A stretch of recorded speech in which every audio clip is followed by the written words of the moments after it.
everyone's in a panic, aren't they, calling him Donald Slump? You know, I think we've all got to calm down and take a breather. And I've got to say, thank God, and you never said it, we're not in the EU. Thank heavens for Brexit.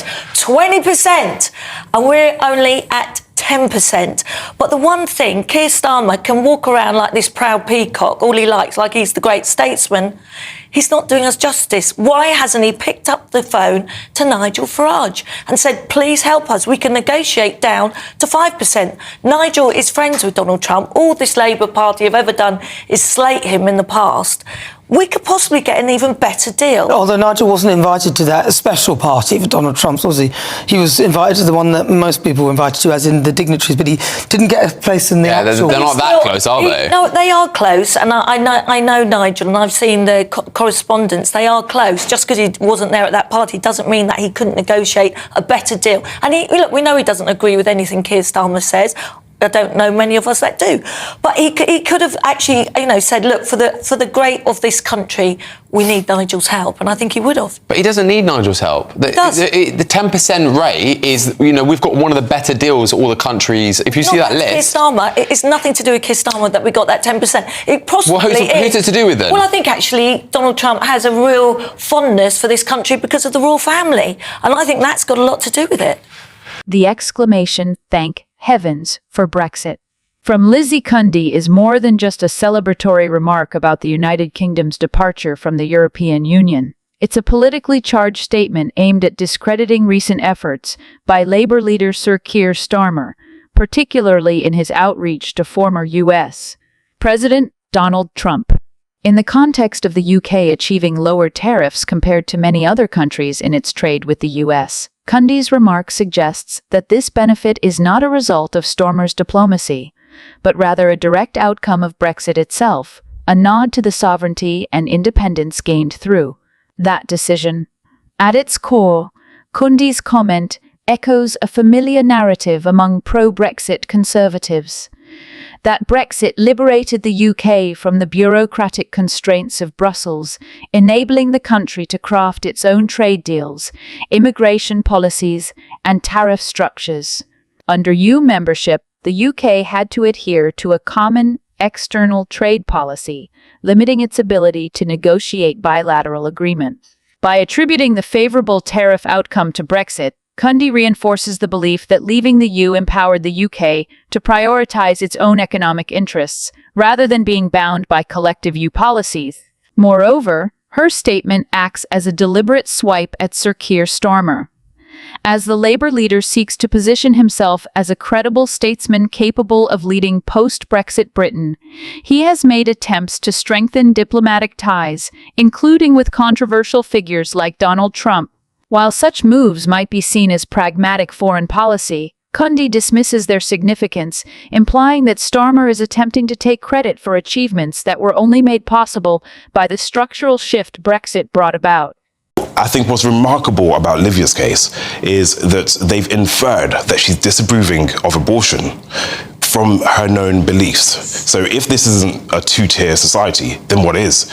Because essentially now we have zones that Christians can't go to if you hold pro-life beliefs and you're inferred to be disapproving of abortion. This is content-based criminalization. Jeremiah, you've been obviously campaigning, and your organisation's been campaigning of freedom of speech for years on this issue, but also so many others. Do you feel as though a bigger spotlight is being put on this issue now because of the new American administration and the comments they're making about free trade and about censorship in Britain? Absolutely.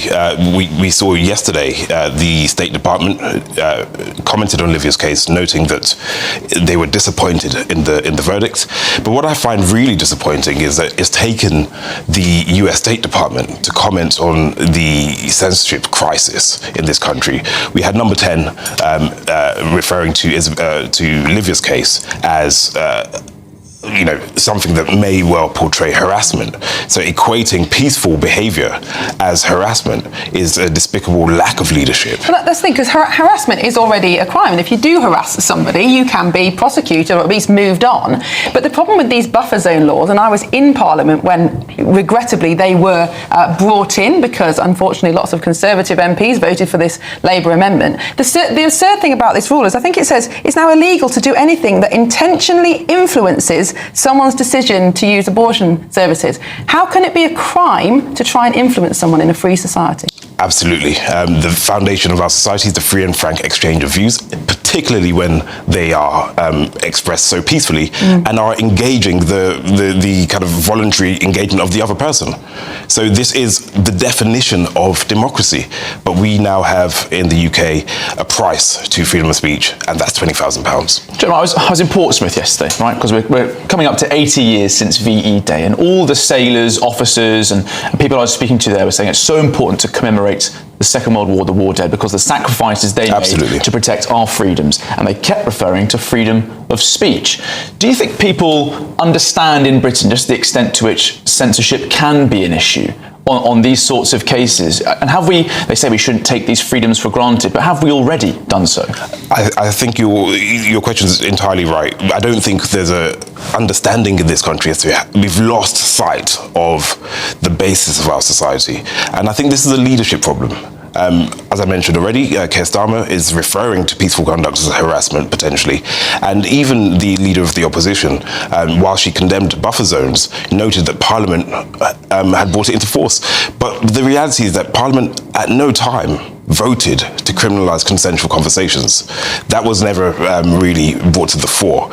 So we need to reignite this debate about what is it that founds our democracy? What gives it legitimacy? What gives our parliamentarians legitimacy? And I think the answer to that is to protect the fundamental rights of the citizens that they represent. The statement, "We now have in the UK a price to freedom of speech, and that's pest 20,000, made by Jeremiah Igunubu, the lawyer representing Livia Tossisi-Bolt, is a striking indictment of the current state of civil liberties in Britain. It is a phrase that goes beyond a mere commentary on a legal ruling.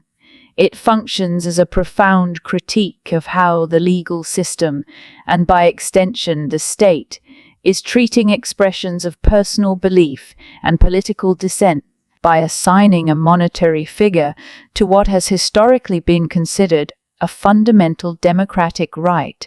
Igunubu suggests that freedom of speech in the UK is no longer guaranteed, but has become something one can be fined for, commodified, regulated, and ultimately punished. At the heart of this issue is the case of Livia Tossisi-Bolt, a woman penalised Ps 20,000, a sum not insignificant for any ordinary citizen, in what many are calling an excessive and politically motivated judgment. Although the full details of the case are complex, it has become a flashpoint in the broader debate over the limits of acceptable speech, the role of the judiciary in policing expression, and the perceived encroachment of ideological enforcement into the legal apparatus of the state. Igunubu's statement reframes the ruling not just as a legal setback for his client, but as a symbolic moment, the monetization of free speech and the introduction of punitive costs for voicing unpopular or dissenting opinions.